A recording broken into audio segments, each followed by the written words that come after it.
उदयपुर में रहने वाला ज्ञानचंद बहुत ज्ञानी आदमी था। एक दिन ज्ञानचंद अपनी पत्नी से बोला, बहुत दिनों से मोहन की कोई खबर नहीं मिली है। मैं कल सुबह उससे मिलने उसके गांव के लिए निकल जाऊंगा। आज सुबह सुबह मेरी बाईं आंख फड़क रही थी जी, आप कहीं मत जाइए। तुम तो जानती हो भाग्यवान, मोहन का हमारे सिवाय कौन है। जाते हुए ऐसे टोका टोकी नहीं करते। तुम जाकर तैयारी करो मेरे जाने की। ठीक है, मैं आपके जाने की तैयारी कर देती हूँ। ज्ञानचंद का मित्र मोहन बचपन से ही गूंगा और एक पैर से अपाहिज था। ज्ञानचंद सुबह जल्दी उठकर अपने मित्र से मिलने निकल पड़ता है। रास्ते में उसे एक आदमी मिलता है जो शरीर से काफी तंदुरुस्त था। वो आदमी ज्ञानचंद के पास आया। भाई, आप कौन हैं और कहां जा रहे हैं? मेरा नाम ज्ञानचंद है और मैं अपने मित्र के घर संभाजी नगर जा रहा हूं। मेरा नाम महाकाल है, मुझे भी उसी तरफ जाना है। क्या मैं भी आपके साथ चल सकता हूं? मुझे ठीक से रास्ता पता नहीं है। बिल्कुल चलिए, अच्छा ही होगा। हम दोनों अगर साथ साथ चलेंगे तो समय भी जल्दी कट जाएगा। महाकाल, ये कैसा नाम है? बड़ा अजीब सा नाम है, महाकाल। खैर, मुझे क्या करना है। लेकिन उसने महाकाल से कुछ भी नहीं पूछा और दोनों धीरे धीरे रास्ते पर आगे बढ़ने लगे। तभी बीच में एक छोटा सा गांव आया। भाई ज्ञानचंद, तुम आगे बढ़ो। मुझे इस गांव में किसी को एक संदेश देना है। मैं बस संदेश देकर तुम्हें मिलता हूं। ठीक है, मैं एक काम करता हूं, आगे उस कुएं पर थोड़ी देर आराम कर लेता हूं। तब तक तुम संदेश देकर वापस आ जाओ। हाँ बिल्कुल भाई, आप आराम करिए। मैं यूं गया और आया। ज्ञानचंद कुएं के पास बैठकर पानी पी रहा था। तभी उस गांव में शोर उठा कि एक बाज ने किसी आदमी के प्राण ले लिए और तभी महाकाल वापस आता है। चलो मित्र, आगे चलते हैं। बहुत काम अभी बाकी है ना। हाँ हाँ भाई, चलो। तुमने संदेश बहुत जल्दी पहुंचा दिया। हाँ, मुझे जिस आदमी से मिलना था वो मुझे पास ही में मिल गया और मैं उसे संदेश देकर तुरंत लौट आया। चलो अब अपनी यात्रा शुरू करते हैं।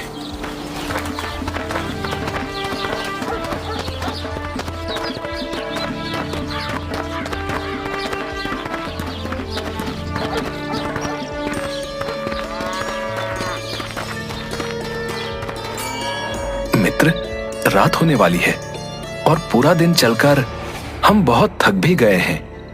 क्यों ना हम रात इसी मंदिर में रुक जाएं और यहीं आराम कर लें।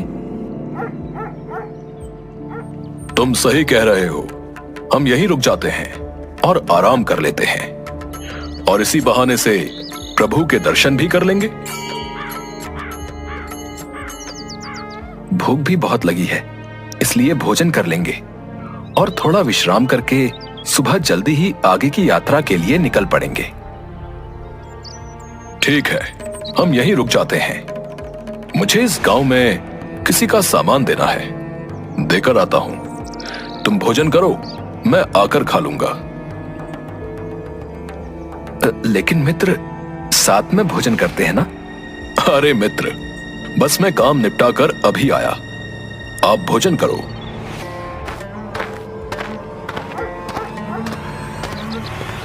अरे आग लग गई भैया, अरे पूरे गांव में आग लग गई, लगता है कुछ नहीं बचेगा। ये महाकाल जहां भी जाता है वहां किसी न किसी तरह की अनहोनी हो जाती है। तभी महाकाल वापस आता है, लेकिन वो महाकाल से कुछ नहीं पूछता और दोनों सो गए। और सुबह जल्दी उठकर दोनों आगे की यात्रा पर निकल पड़े। कुछ देर बाद फिर से एक दूसरा गांव आया। मित्र, तुम थोड़ा विश्राम करो। मुझे इस गांव में कुछ काम है। मैं तुमसे आकर मिलता हूं। अब ठीक है। अरे भैया, अरे मधुसूदन को सांप ने डस लिया। अरे भैया, उसकी मृत्यु हो गई है। तभी महाकाल वापस आ जाता है। मित्र, मैं तुमसे कुछ पूछना चाहता हूं। अगर तुम्हारी अनुमति हो तो। हाँ बोलो, क्या बात है मित्र? मन में जो भी शंका है उसे दूर कर लो। तुम जिस गांव में भी जाते हो, तुम्हारे जाते ही वहां कुछ ना कुछ अनहोनी क्यों हो जाती है? क्या तुम मुझे बता सकते हो कि ऐसा क्यों हो रहा है? ज्ञानचंद, आप मुझे बड़े ज्ञानी लग रहे थे, इसलिए मैं आपके साथ यात्रा करने के लिए निकला था, क्योंकि मैंने सुना है ज्ञानियों का साथ हमेशा अच्छा होता है। क्या सचमुच आप अभी तक नहीं समझे कि मैं कौन हूं? मैं समझ तो चुका हूं, लेकिन कुछ शंका है। यदि आप अपना सही परिचय दें तो मेरे लिए आसानी होगी। मैं यमदूत हूं और यमराज की आज्ञा से उन लोगों के प्राण हरण करता हूं जिनकी आयु पूर्ण हो चुकी है। अगर ऐसी बात है और तुम सचमुच ही यमदूत हो, तो बताओ अगली मृत्यु किसकी है?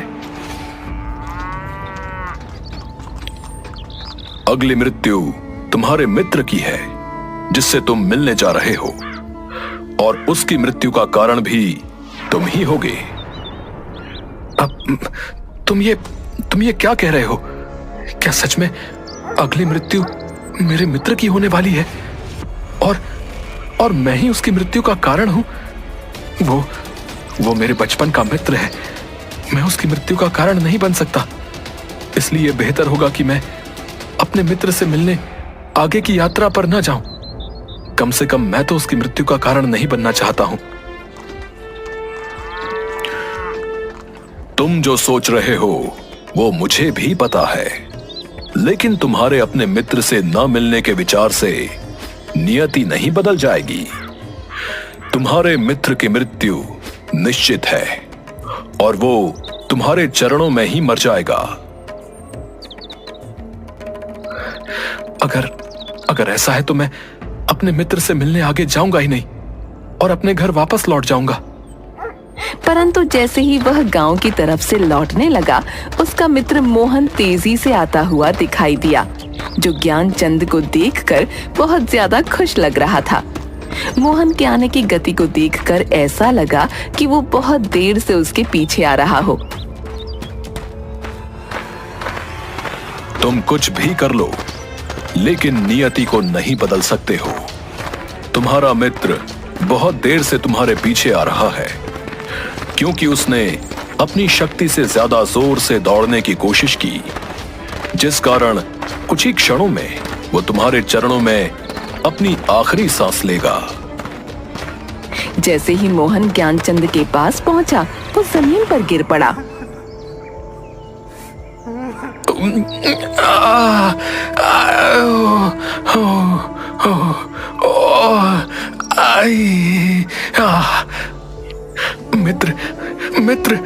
मित्र, तुम ठीक हो ना?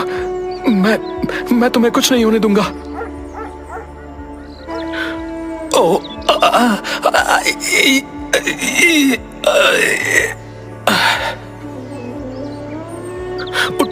उठो मित्र, उठो। नहीं, ऐसा नहीं हो सकता। मेरी वजह से तुम दुनिया से चले गए। नहीं। मोहन की मृत्यु के बाद ज्ञानचंद आश्चर्य भरी नजरों से महाकाल की तरफ देखने लगा। तुम्हारा मित्र पिछले गांव से ही तुम्हारे पीछे पीछे आ रहा था, लेकिन तुम समझ ही नहीं सके, क्योंकि वो गूंगा है, जिस कारण वो तुम्हें आवाज नहीं दे पा रहा था, और एक पैर से अपाहिज होने के कारण वो तुम तक नहीं पहुंच सका। उसने अपनी सारी ताकत लगाकर तुम तक पहुंचने की कोशिश की, और बुढ़ापे में शरीर में ज्यादा शक्ति नहीं होती, इसलिए उसकी हृदय गति रुकने की वजह से उसकी मृत्यु हो गई। और उसकी मृत्यु की वजह तुम हो, क्योंकि वो तुमसे मिलने के लिए अपनी सीमाओं को लांघकर तुम्हारे पीछे भाग रहा था।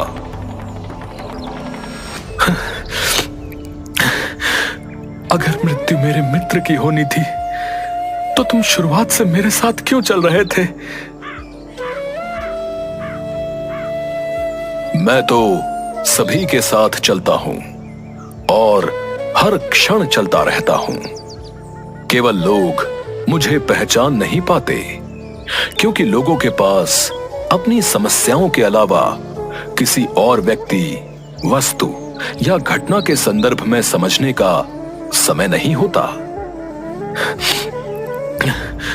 तो क्या तुम बता सकते हो कि मेरी मृत्यु कब और कैसे होगी? हालांकि किसी सामान्य जीव के लिए यह जानना सही नहीं है, लेकिन तुम ज्ञानी व्यक्ति हो और अपने मित्र की मृत्यु को जितनी आसानी से तुमने स्वीकार कर लिया, उसे देखकर मुझे यह लगता है कि तुम अपनी मृत्यु के बारे में जानकर परेशान नहीं होगे। तुम्हारी मृत्यु आज से ठीक 6 महीने बाद किसी दूसरे राजा के राज्य में फांसी लगने से होगी। और आश्चर्य की बात यह है कि तुम स्वयं खुशी से फांसी को स्वीकार करोगे। ज्ञानचंद ने अपने मित्र का कर्म कांड किया और फिर अपने गांव लौट आया।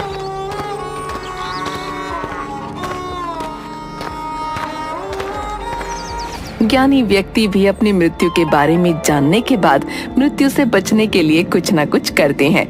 ज्ञानचंद ने भी ऐसा ही किया। उसकी पहचान उस राज्य के राजा तक थी। ज्ञानचंद राजा के दरबार में पहुंच गया और सारी बात बताई। हमारे मित्र की समस्या आप सबने सुनी और आप सब बहुत ही ज्ञानी हैं। इसीलिए मैं अपने मित्र के प्राण बचाना चाहता हूं, जिसके लिए मुझे आप सबकी सलाह चाहिए। महाराज, जैसा कि पंडित जी ने कहा है कि उनकी मृत्यु 6 महीने बाद होगी, लेकिन मृत्यु तब होगी जब वो किसी दूसरे राज्य में जाएंगे। अगर हम उन्हें किसी दूसरे राज्य में न जाने दें तो उनकी मृत्यु कैसे होगी? आप सबकी बात बिल्कुल उपयुक्त है। हमारे मित्र के रहने की व्यवस्था राजमहल में ही कर दी जाए। वो अपनी मर्जी से राजमहल से बाहर आ जा सकते हैं और जिससे भी मिलना चाहें मिल सकते हैं, लेकिन बिना हमारी अनुमति के उनके कक्ष में कोई प्रवेश नहीं करेगा और ना ही कोई उनसे मिलेगा। मृत्यु से एक दिन पहले। कल तो मेरी मृत्यु का दिन है। आज रात को मैं जल्दी सो जाता हूं ताकि ये काली रात और कल का दिन जल्दी ही निकल जाए। ज्ञानचंद को नींद में चलने की बीमारी थी और वह स्वयं इसके बारे में जानता नहीं था, इसलिए उसने राजा या किसी से भी इस बीमारी के बारे में बात नहीं की थी। नींद में चलने की बीमारी का दौरा अक्सर उस समय पड़ता जब व्यक्ति को नींद अच्छे से न आ रही हो। उस रात ज्ञानचंद को नींद में चलने का दौरा पड़ा। वो राजा के महल से निकलकर अस्तबल में गया। राजा के आदेश के अनुसार वो कहीं भी आ जा सकता था, इसलिए किसी ने उसे कुछ नहीं पूछा और घोड़े पर सवार होकर ज्ञानचंद दूसरे राज्य की सीमा में चला गया और उस राज्य के राजा के कक्ष में जाकर रानी के दूसरी तरफ सो गया। सुबह राजा ने देखा, कौन है ये नामुराद जिसने हमारी राजरानी के साथ और हमारी शान शौकत में ये गुस्ताखी की है? इस गुस्ताख को तुरंत गिरफ्तार कर लो और दरबार में पेश करो।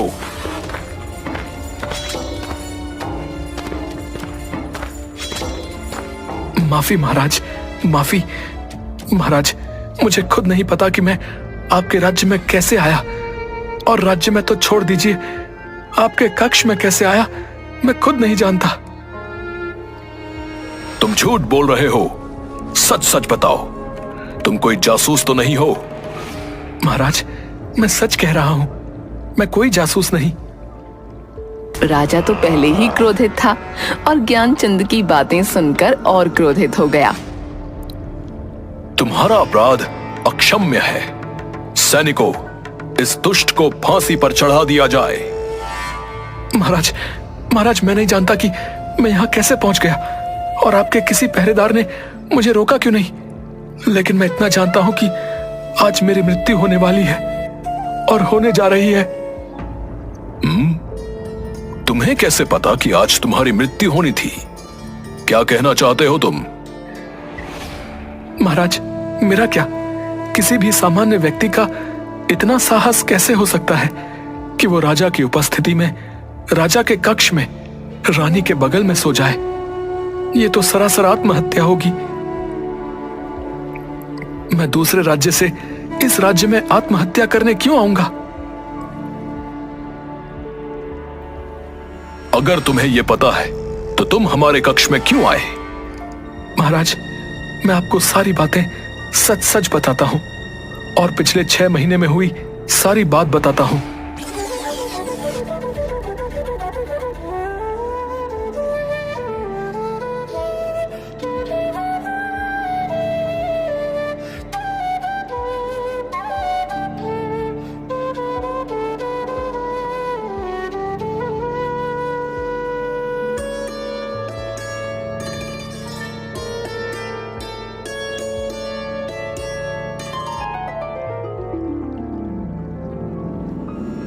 तुम अपनी मृत्यु से बचने के लिए महाकाल और अपनी मृत्यु की भविष्यवाणी का बहाना बना रहे हो। नहीं महाराज, अगर आपको ऐसा लगता है तो आप पड़ोसी राज्य के राजा से पता करवा सकते हैं। यदि तुम्हारी बात सत्य है और आज तुम्हारी मृत्यु का दिन है जैसा तुमने कहा, तो मैं तुम्हारी मृत्यु का कारण नहीं बनूंगा। लेकिन यदि तुम झूठ बोल रहे हो तो निश्चित ही आज तुम्हारी मृत्यु होगी। पड़ोसी राज्य के राजा हमारे मित्र हैं। हम अभी अपने सैनिकों को वहां भेजकर तुम्हारी कही बातों का पता लगवाते हैं। सिपाही दूसरे राज्य जाकर वापस आते हैं।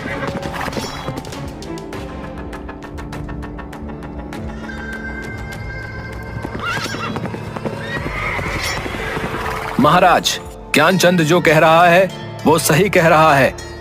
दूसरे राज्य के राजा ने ज्ञानचंद को अपने महल में ही रहने की संपूर्ण व्यवस्था दे रखी थी।